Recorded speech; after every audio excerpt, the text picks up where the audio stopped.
Hello, welcome to another local author chat. My name is Ellen Miles. I'm with the Camas Public Library, and I am here today with Emily Ransdell. Emily, thank you so very much for joining me. I really appreciate you making the time. My pleasure. Thrilled to be here. Great. So before we talk a little bit about your book, One Finch Singing, can you tell us a little bit about yourself? Okay, well, I live in Camas.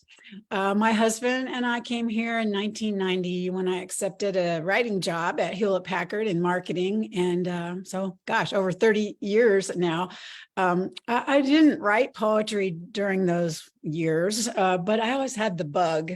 So when I retired from my professional life, I thought, now's the time. And I started taking classes, and eventually I earned an MFA in poetry from Pacific University, the low residency program in Forest Grove. It's wonderful. And then since then, in addition to writing this book, I've been teaching writing classes over Zoom. I teach through the Hoffman Center for the Arts, which is a really cool little art center in Manzanita, Oregon, where I have a house and where I am right now. And I'll be starting a class soon on the elegy and the ode. If anybody is interested, they can reach out to me. They're fun classes, and they're suitable for any level of poet. Wonderful, great. And we'll make sure to include contact information and all of that in the show notes on our YouTube page. Yes, once we get this uploaded to YouTube. So your book, One Finch Singing, what was it like to bring that collection of poetry together? Well, the thesis for that program, the MFA thesis, required a creative manuscript of around 40 poems. So that was really the start of the book, the spine or whatever. It did, though, take several more years of polishing and revising. And, I'd send it out now and then and get rejected and polish it some more and send, new poems in it. But really the MFA was the heart and soul of it. And along the way, I was also submitting individual poems to journals and contests and learning about the whole small press publishing world. Mm-hmm. So how did your book end up getting published? What route did you end up going? Oh, well, I subscribe to Poets and Writers magazine, and they always have a list of all the contests that are coming up. And I just kept my finger on those, and I sent, and it was picked up. Then through a contest, it won the Lewis Award from Concrete Wolf Press, which is an Oregon-based press. And then they did the publishing? Oh, yes, they published. Yeah. Got it. That's amazing. Yeah. Well, was there anything that surprised you during the whole process of, your MFA all the way through to the publication of your book? Was there anything that surprised you during that? Let's see. In a way, no, because the MFA did teach me what a rough game it is. It is really competitive out there. People don't realize that the world of poetry and small press is tough. There are so many emerging poets out there, and I think maybe has something to do with the amount of MFA programs that are kind of proliferating all over the country. And there are a lot of poets coming out of these programs, and they're a lot younger than me, mostly. And a lot of them are writing really great poems. So I was learning that through the process of submitting just individual poems, because those get rejected too a lot. And so it's not easy.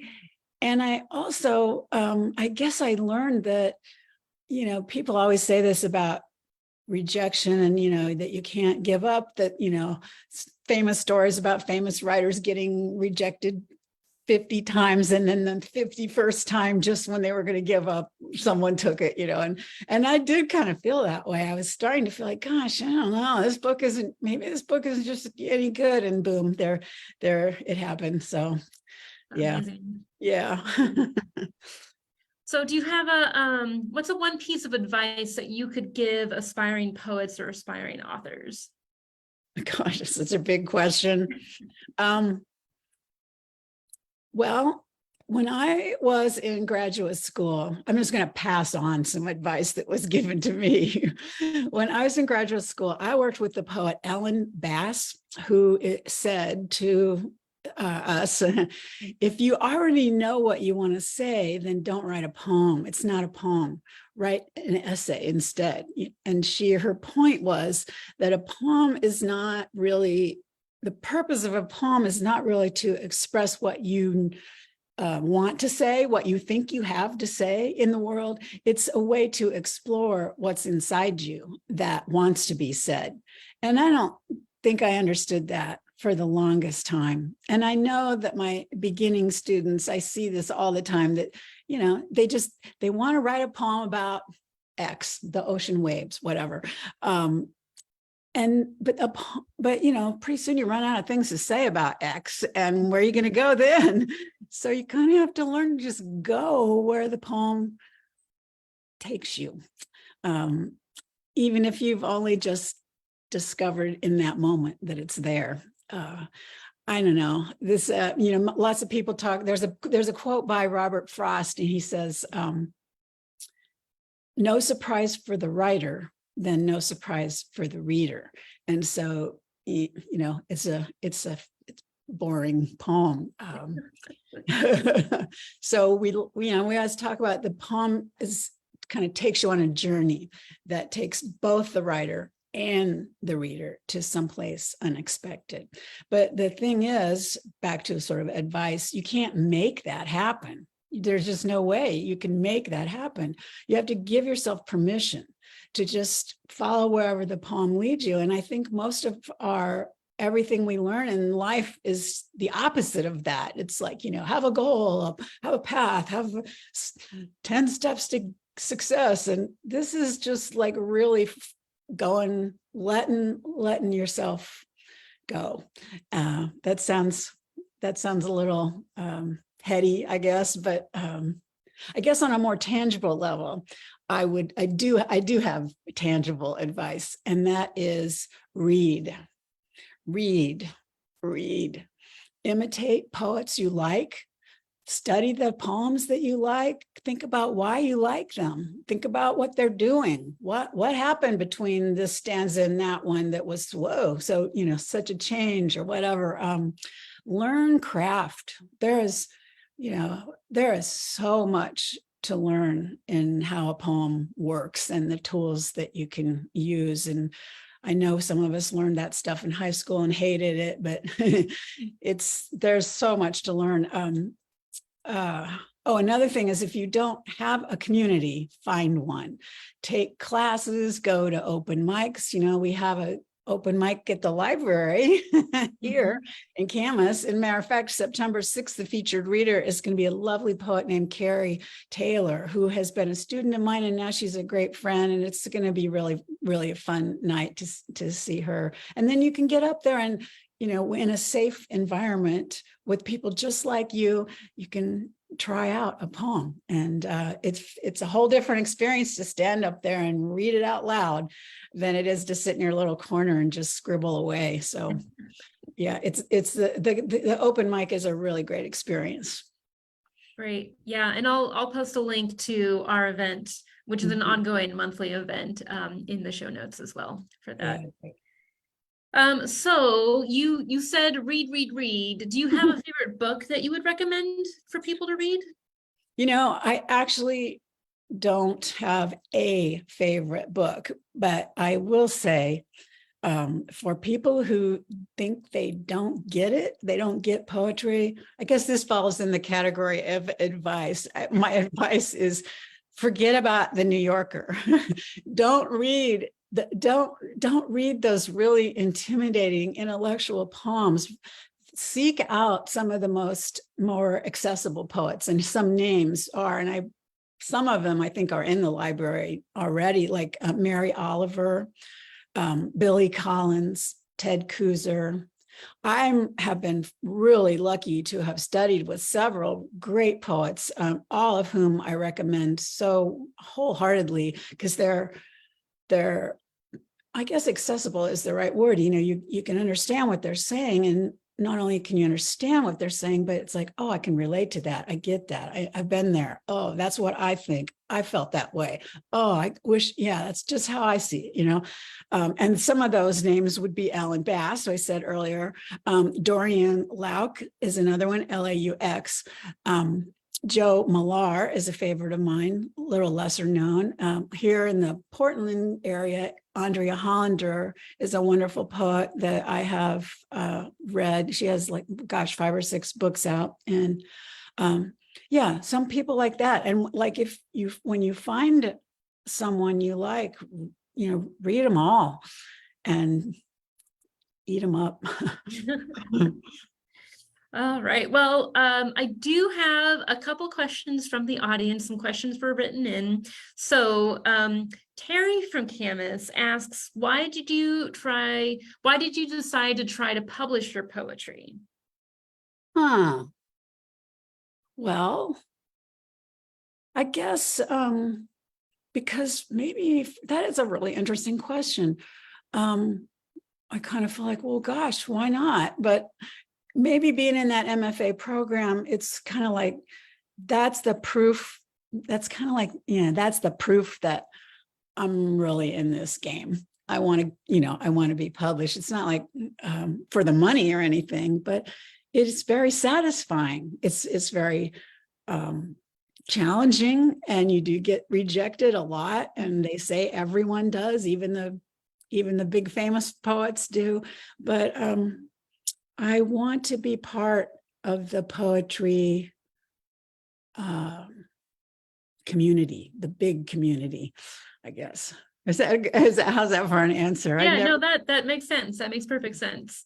All right, Tanisha from Camas wants to know, when you write poetry, do you use a computer or do you write by hand? Oh, wow, that's a great question. I start with my notebook. I thought I had it. Yeah, I do have it here. I love these moleskin notebooks. Yeah. And I just write in these things pretty much until I can't follow my own handwriting. Because I'll write a few lines and then I'll think and start over, and there's lines going here and there and crossed out stuff. And when it starts to feel like it's gelling enough that there might be something there and I can't read what I've written in my handwritten anymore, then I switch to the computer. Lots of people do it all on the computer, and I have, but I just kind of like that. I love that tactile feeling of the right pen and the right paper. And someone once told me that they don't go to the computer too soon because it makes the poem look better than it is. Because it's all neat and tidy. But I wait till I feel like there's something cooking. Great. Well, tell me, Emily, how can people find you and your book and your poetry? Well, the book is called One Finch Singing, and I think it's going to be in the library, on the library shelves, right? Pretty soon. Yep, it's in processing right now. So there will be a copy there, and if you want to purchase it, you can purchase it all the usual places like Amazon and BarnesandNoble.com, and it's orderable through any bookstore. And I would recommend, if you have a local-ish bookstore, maybe even our little store in Camas could order it. I would bet she can, actually. And you can read a selection of poems that I've done on my website, and you can, get in touch with me there. It's just Emily Ransdell, all one word, .com. Perfect. All right, and I will link those as well. So before we wrap up, would you like to read some of your poetry? Oh gosh, I thought you'd never ask. I would love I would love to read. Okay. First I want to just say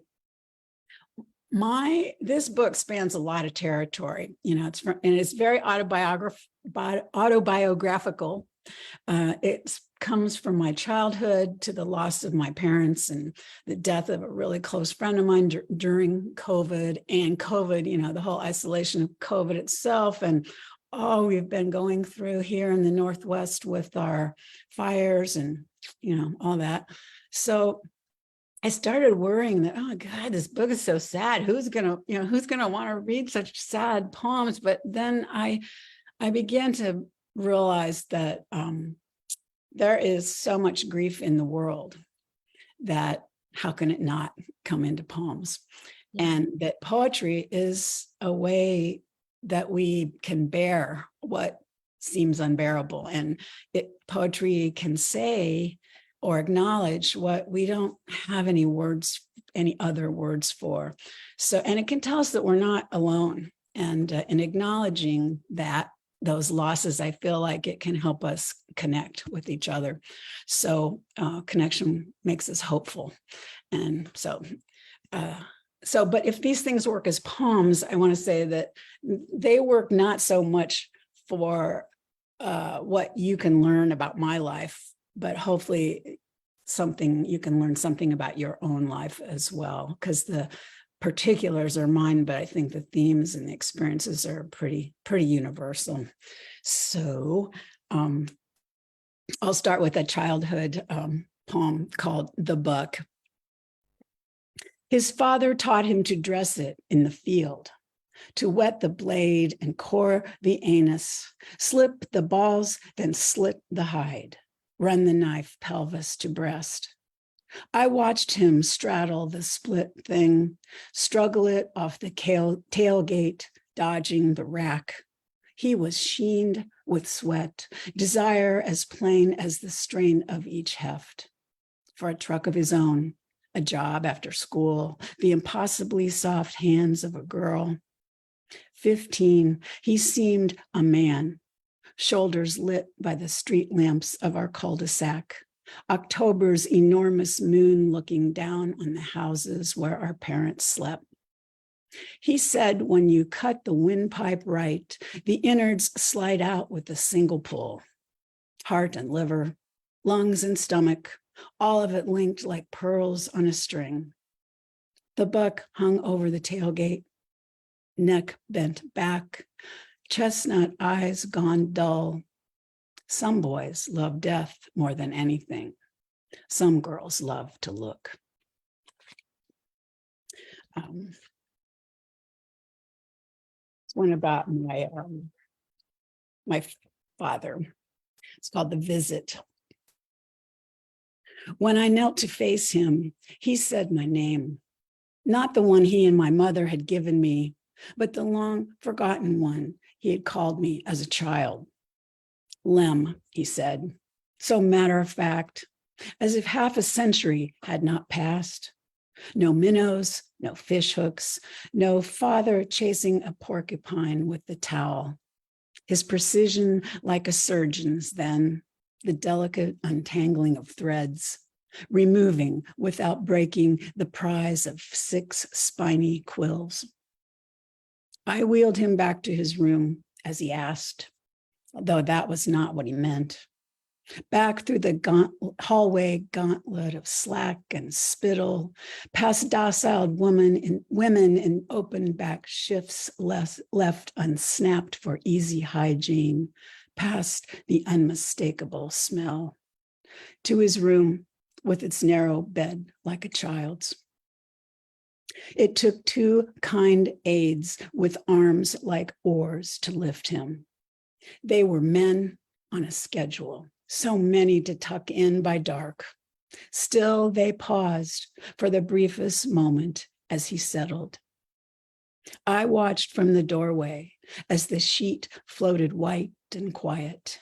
They waited like parents do before turning out the light. Remember that experience, you're just letting I did that all the time with my daughter.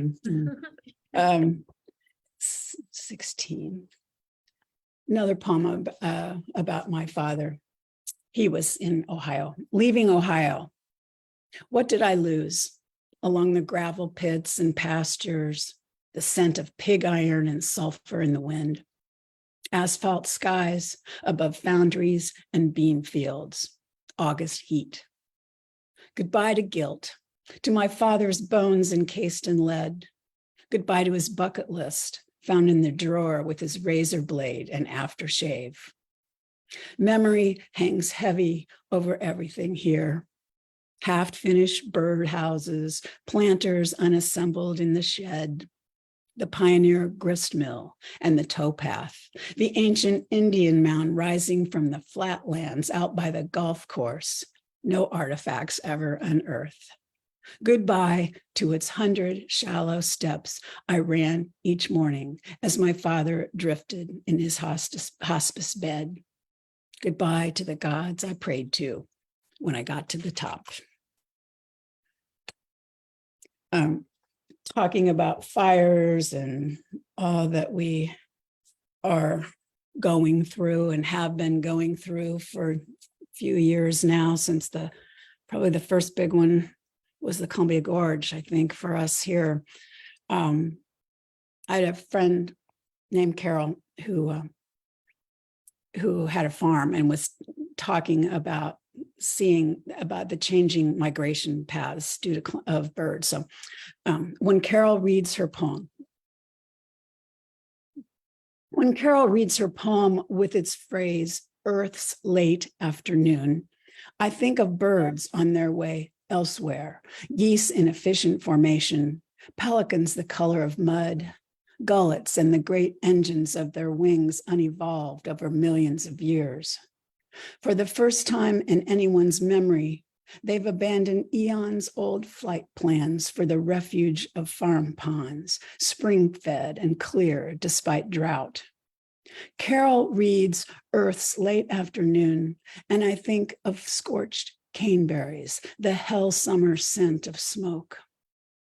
Winter is coming. Quince and crabapple trucked to market, the last of the pole beans drying on bamboo. What migrates will go.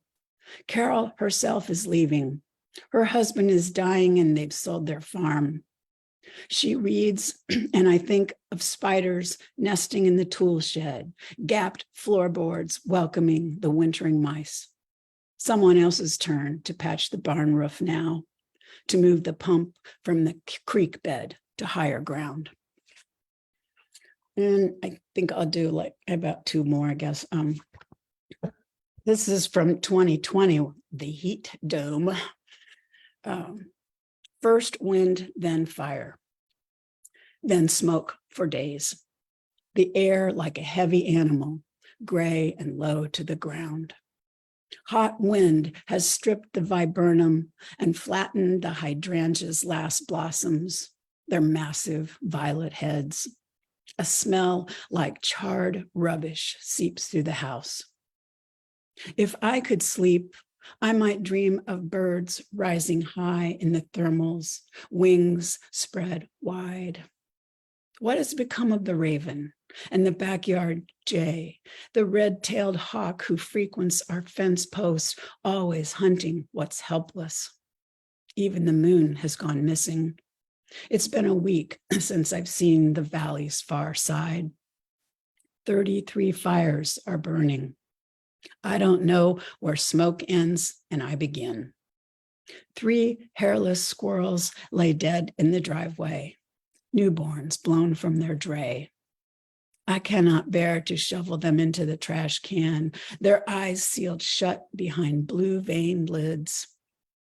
They are the color of smoke, the color of this sky wrapped around Oregon, its grieving vineyards blackened with ash, the alders that will never turn, the crickets who've mistaken this midday gray for dusk and have begun to sing. I think I should go for one that's sort of happy now. I have some love poems in here as well, and this will be the last one that I read. Of course, it's for my husband, my beloved. And it's called Beloved. Beloved, bring me your fears. Bring them like a handful of sad white lilies, And your sorrow, bring that too, in the walnut box your father made as a boy. Corners tightly dovetailed, brass hinged heartwood varnished to a sheen. Treasures you left there decades ago, still rattling inside. Dust-colored sparrow wing, a cufflink, the home address of that boy from summer camp you couldn't save. Bring me the memory of your high school sweetheart, the field behind your house, the long minutes you breathed for your mother until the ambulance came. Bring me your misgivings, your heartache. I'll haul it all to the river in a cart strung with white carnations and won't ask that you come along. You never did like to talk about what's gone. That's okay. I'll come back with that cart scrubbed clean. That's just a little sample. Yes, thank you. Thank you so much for sharing those. Beautiful, beautiful. But you showing us the book reminded me that I wanted to ask you about the cover. Yes, thank you. Thank you. So this cover is of a painting that I commissioned from my friend, the local artist, Anna Norris, and many of the library patrons and listeners here will know Anna's work. It's kind of all over town. She has some murals and frequently shows at the gallery, and she and her husband own Norris Arts, the ceramic studio. And so there is a poem in the book called One Finch Singing, which I didn't read now, but I just asked her, paint a finch, and that's what she came up with. And I just love it. I think it just came out so beautifully. It did. It did. Yeah. It Thank did. you for asking. I would have hated to have forgotten that. Yeah, you're very welcome. And gosh, this was just really amazing chatting with you today. And I look forward to seeing you at the library and around Camas. Great. Thank you so much for having me. It's fun. You're welcome, Emily. I'll see you later. Okay. Bye-bye. Bye.